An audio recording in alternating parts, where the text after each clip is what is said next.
Tales.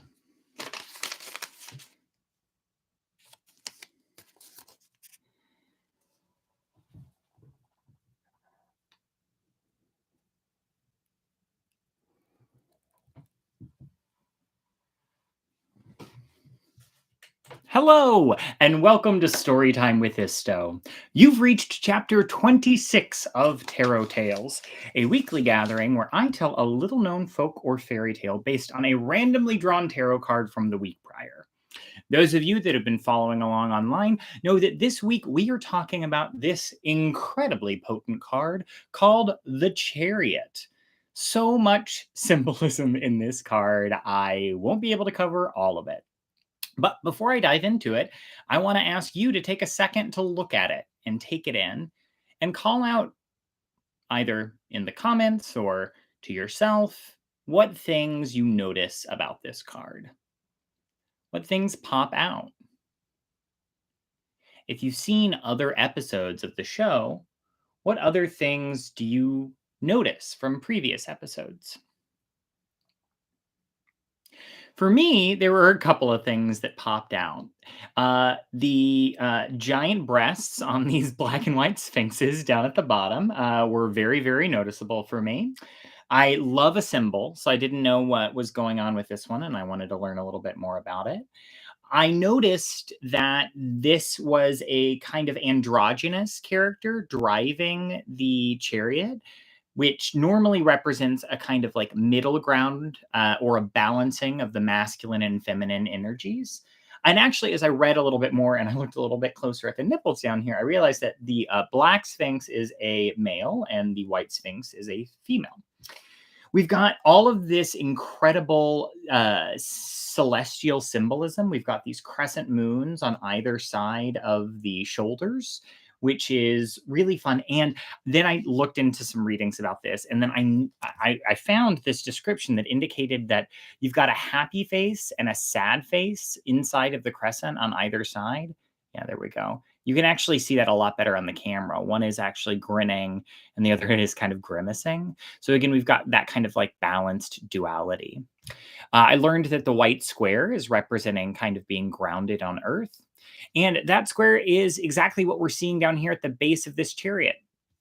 This wand staff thing is not like the normal wands that we're seeing in the rest of the arcana, but actually the same wand the magician is holding, which we'll get to it when we get to it.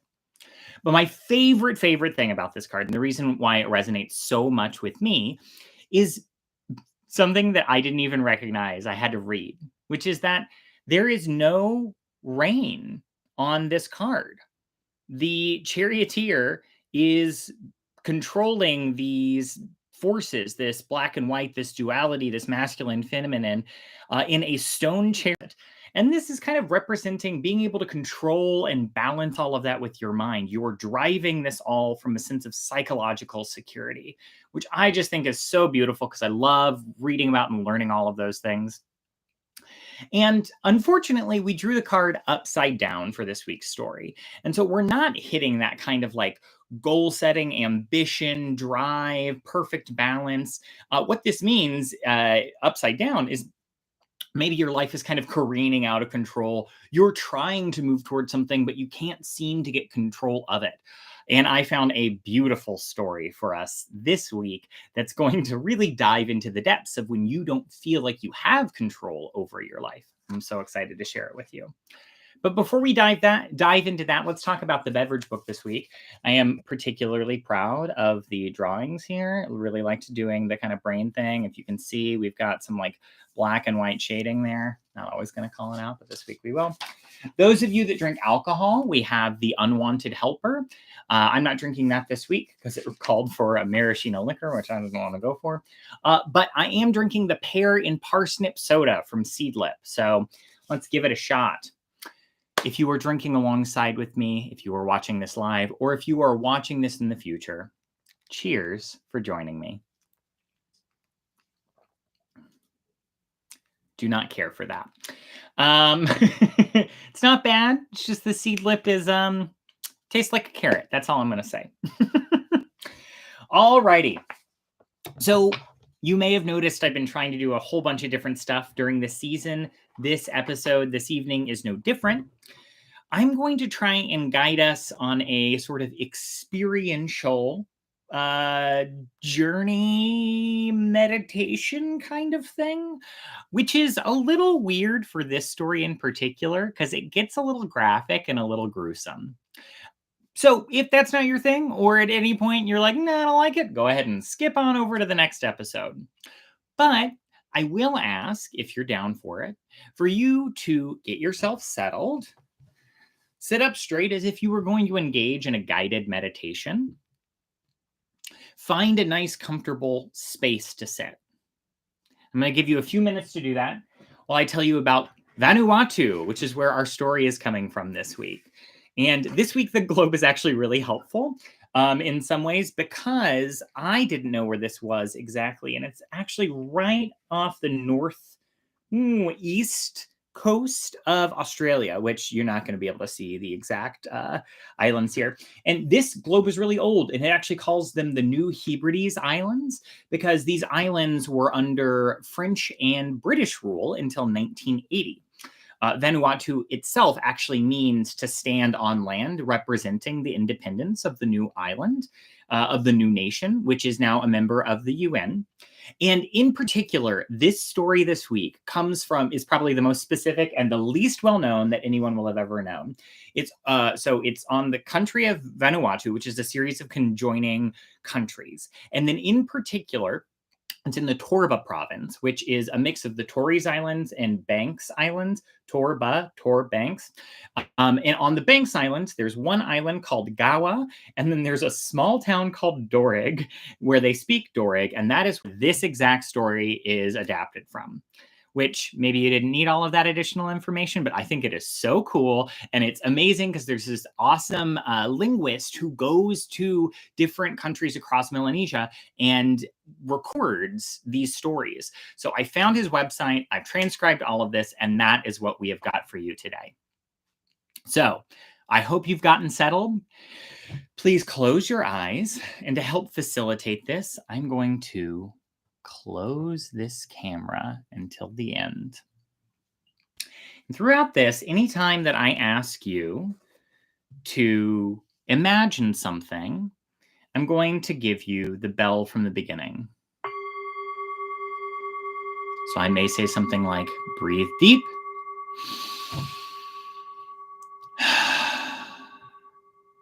And I hope that you'll join me as we go throughout this.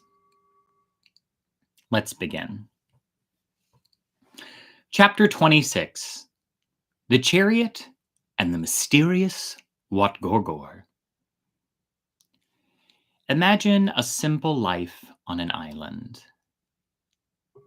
Hear the sound of ocean waves on the beach. You live alone in a hidden straw hut outside of your village. Far enough to have your solitude, but close enough to get help if there's ever any trouble. You sustain yourself on the fruits of the forest and the fish from the sea. You work hard for your food and are relatively happy with your life. Then, one day, a vision hits you. You will build a canoe! A giant canoe with which you can sail out to sea and catch more fish in a day than you ever could from land. You will enjoy more rest and relaxation in between your meals than you've ever had the fortune to before. See yourself relaxing in a hammock, swinging back and forth. The allure of this vision does not escape you for days, and so you make a plan. You will work extra in the evenings. After you harvest your fruit and catch your fish, the first night you work to cut down a tree. It's large and sturdy, and you strained to fell it. Each day, after your labors gathering food, you put a little work into your future, carving the canoe with diligence and a dream. Weeks go by, And finally, you have dug out of the massive tree a gorgeous canoe, exactly what you had dreamed. You are proud of yourself. Smile. Feel the smile across your face, the straining of your cheekbones. You are so excited to go out the next day that you can barely sleep. Oh, of course you do. Your body is exhausted from all of the hard work.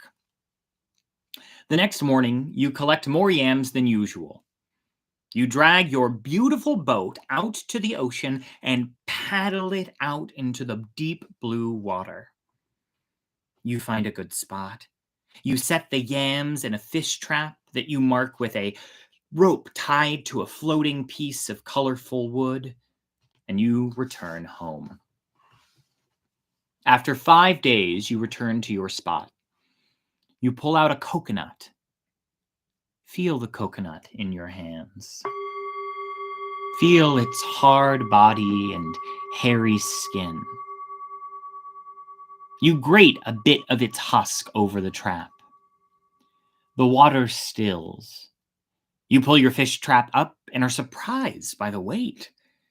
You pull with greater effort and finally bring forth a massive net bursting with fish. You smile to yourself as you turn to paddle back to shore. As the sun is beginning to set, you reach the beach and begin to pull your boat back to your home. However, you find that the boat is much heavier than when you left. You have captured so many fish that you cannot, no matter how hard you try, pull the boat to land. You strain again with all your might when, in the distance, you catch sight of two children playing on the beach further off. They seem to be carefully lining up flower petals on the sand. They look at you. They approach you with surprising speed. You blink, and they're standing right next to you. They seem much, much smaller than children now that you see them close up. They're each not much larger than a small bird, though they are proportioned like children. What are you seeing in your mind right now? Take a moment to see these tiny little children in your mind's eye. You wonder how you caught sight of them from so far away. What's happening? One of them asks you in a child's voice. You explain that your boat is stuck, that you've attempted to tow your boat back home, but you can't do so with the weight of the fish you've just caught. You try again, showing your struggle. Oh, don't worry, we'll help you, they say to you. Just as you begin thinking of the impossibility of these two tiny children helping you, as if reading your mind, one says, don't worry, we'll just try and help you. And if we don't succeed, then you'll have to manage on your own. Come on, stand up in the middle. You stare at them for a moment, wondering if you should accede to this command, and then slowly walk to stand on the seat in the middle of the boat. One of the children goes to the bow, the other to the stern. And then suddenly, you feel the boat beneath your feet shake. You lose your balance and fall as the boat suddenly lifts into the air. You look over the side and you see the two children skipping forward with massive speed, laughing with glee as the boat rushes up the beach towards the land. You hold on, lurched back and forth as you listen to them giggle while they run. Feel yourself careening back and forth in the canoe you built. Finally, back on dry land, they put the boat down. You climb out. Your head is spinning. You're trying to make sense of what just happened. The children start running away. You call on them to wait. You ask who they are. Oh, we are the Watgōrgōr. Both of us are ready to assist you. You're all alone. You have no children, so we can help you. If ever you're in trouble, we can come and offer you our assistance. They paused as if to walk away, and then turned to say, "But we forbid you to tell anyone about us." And then, with a pop, they disappear. Astonished by this scene, you turn away, speechless. You take the mass of fish back home and decide you will take it to your village and share it with them. See the faces that come to your mind. The village is filled with your parents, your friends. They're smiling at you. They're so happy for you. They're grateful. You were celebrated beside the fire. You head back home to your hut and fall into a deep, dreamless, contented sleep. And awake thinking that your visions of the Watgōrgōr were a fight of fancy. Perhaps you didn't drink enough water. You once again go to gather yams. You once again set a trap. You once again wait 5 days. You once again sprinkle coconut. You once again retrieve a mass of fish. This time, as you pull your canoe to shore, you are certain you can do so. You pull!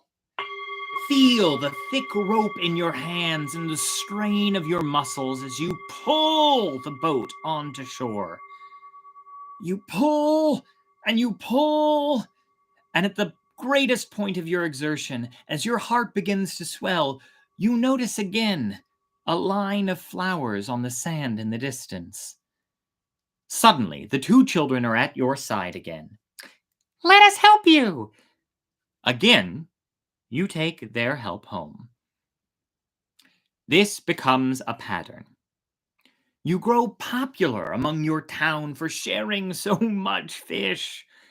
You enjoy your restful days beneath the retrievals just as you had imagined.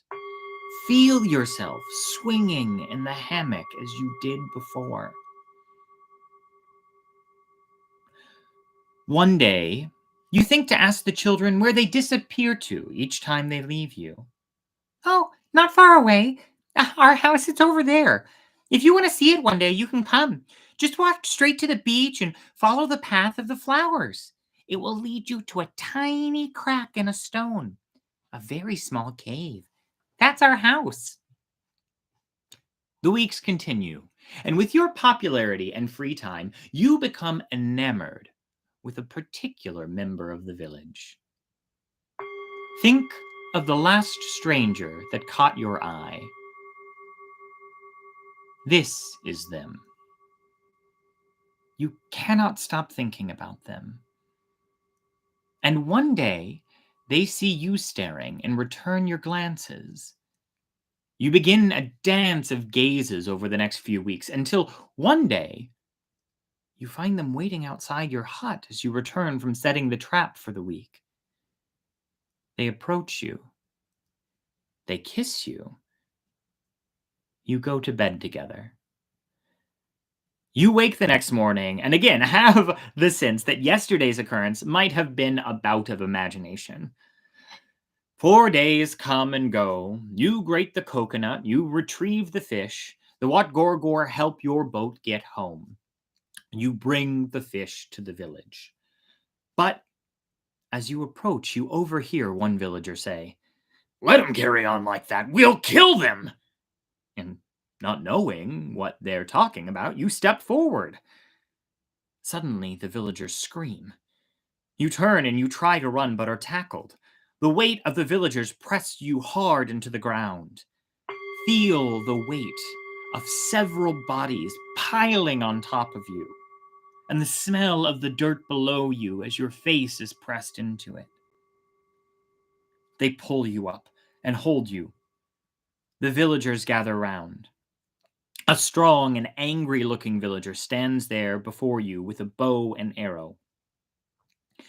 They stretch the bow as far as possible, meeting your eyes as the arrow pulls back. See their eyes. See the arrow. And then, Before you can think to protest, a rings forth as the arrow looses through the air, and almost simultaneously you hear a loud. The arrow stops in midair and falls quickly to the ground. Your heart is racing. The archer curses and draws back another arrow. This time, you catch a brief glimpse of the Watgōrgōr grabbing the arrow and letting it fall. Again, the archer curses. Again, the arrow falls. The villagers holding you begin to feel nervous. You feel their grip around your arms loosen. Then suddenly, you feel a light weight on your right shoulder. A young voice tells you to run. You quickly break away from the villagers holding you, leaving the fish behind and sprinting back to your hut. You've outrun them. You climb up and hide in a nearby tree to see if anyone has followed you. You wait and wait and wait in anticipation. But no one shows up. You breathe a heavy sigh. Breathe in. Breathe out. You must have picked a place secluded enough to have evaded the villagers' ire for now. You go into your hut.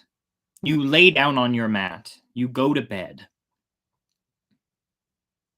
You wake up to the smell of smoke. You hear the crackling of fire and the footsteps of others outside. Your hut is on fire. You hear one say, "Keep on running in circles. Once the fire reaches him, we'll see which direction he tries to escape and shoot him." You look around in panic. Your heart is racing when, before you, the Watgōrgōr appears. Their fingers linger on their lips. They tell you, "Stay quiet," and "Don't move." The fire continues to devour your home.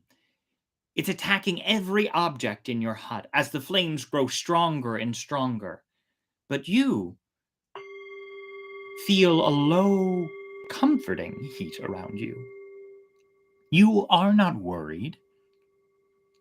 Finally, the roof collapses on top of you. You lie still as the villagers brush the ash aside in astonishment. They gasped. "You are unscathed." "What can we do?" they said to one another. One fired another arrow. They turn and head home in a hurry. You breathe. Breathe in. Breathe out. You drag your canoe deeper into the forest and find a new, hidden place to rest. You prepare yourself to sleep in the canoe when you hear yet again a loud. A replica of your former home appears miraculously in front of you. You lay down and somehow miraculously fall asleep. The next morning, as you are gathering yams to feed yourself, you spy two villagers in the distance. You approach quietly. Feel the delicate steps of the tiptoes and the soft crunch of the ground as you approach them. You hear them talking. They say you have slept with someone married to a village elder. They say they have sought help from another village to kill you. They have found your hut and will come tonight. You head back to the beach. You see a trail of flowers and follow it a long while until you find a small crack of stone. You call out for the Watgōrgōr. "Yes?" they call out from the crack. And suddenly, they are right beside you.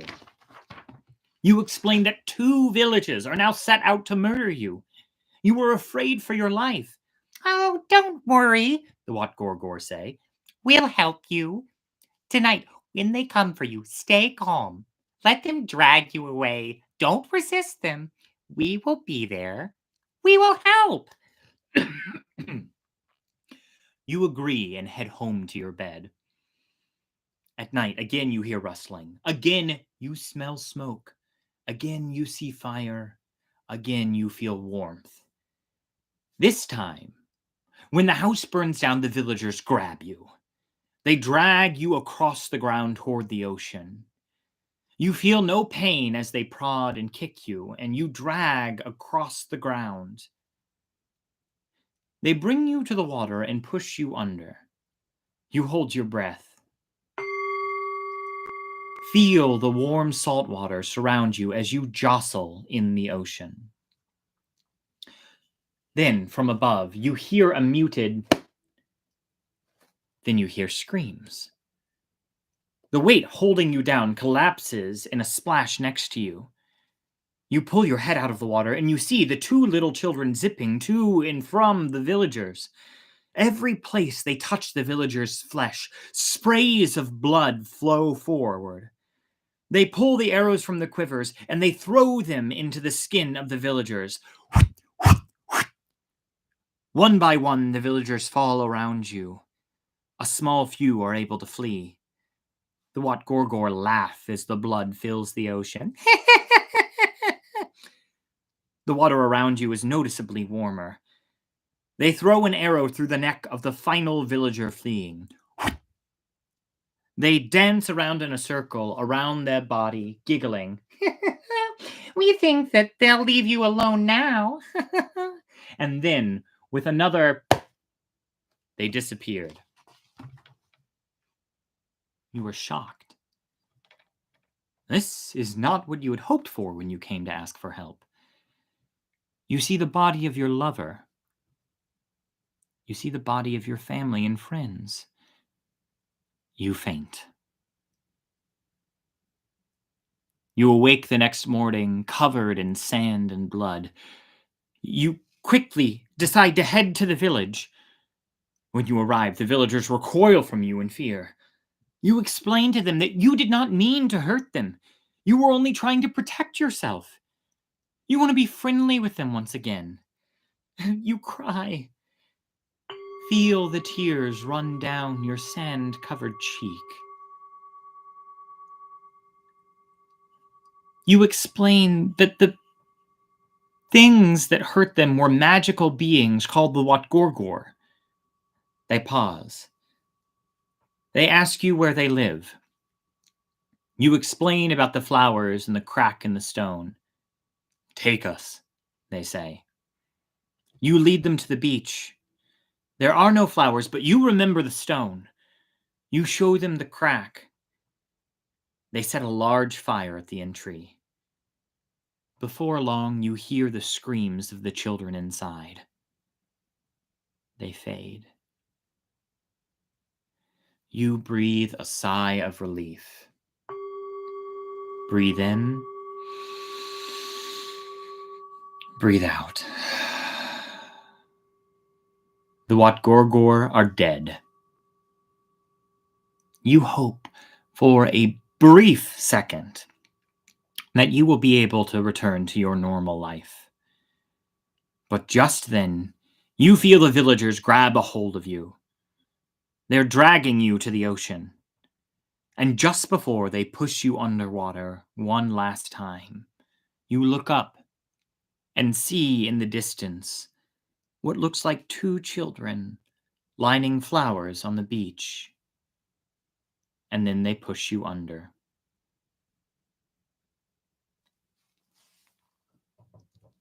The end. How is that? Hope so. Love this story for the Chariot reversed in particular, because I like the idea of kind of ambition, this dream that kind of gets entirely co-opted. Like, this character would have been able to figure this whole thing out, and they would have been able to continue to grow, in this kind of synchronous, balanced way. But because they are resting on their laurels, and because they accept help from these creatures and even go to them for help, rather than facing the consequences of their actions, everything kind of goes out of whack. And they don't have control over everything that's happening with them. I also like how the story kind of careens off trail, which feels very The Chariot.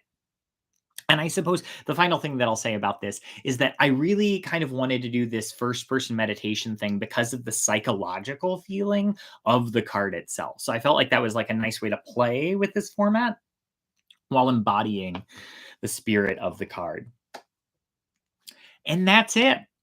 So for next week, we've got the Knight of Swords, and I'm really excited for the story we've got for you there. It's pretty well known, but probably not to very many of you. So I'm looking forward to share it with you. For my gratitude this week, that's right, we drew tails. My gratitude goes to a book that I read recently, which is Eckhart Tolle's The Power of Now, which is very on brand in terms of like the psychological control and the freedom of everything. If you haven't read it, I really recommend it. I cannot stop thinking about it. So I can't recommend it enough. And, fitting for the Chariot, I particularly recommend the audiobook. So thank you, Tolle. Whoop. And I believe that's it for this week. Oh, I left these tissues up here. This was my sound effect box. Should have moved that behind the scenes. May you be happy. May you be healthy. May you treat yourself with love and respect. May you continue to grow and find the strength to persevere through the painful parts of growth. May you find inspiration all around you, and may you find peace. Until next week, thank you for joining me this week. Bye, y'all.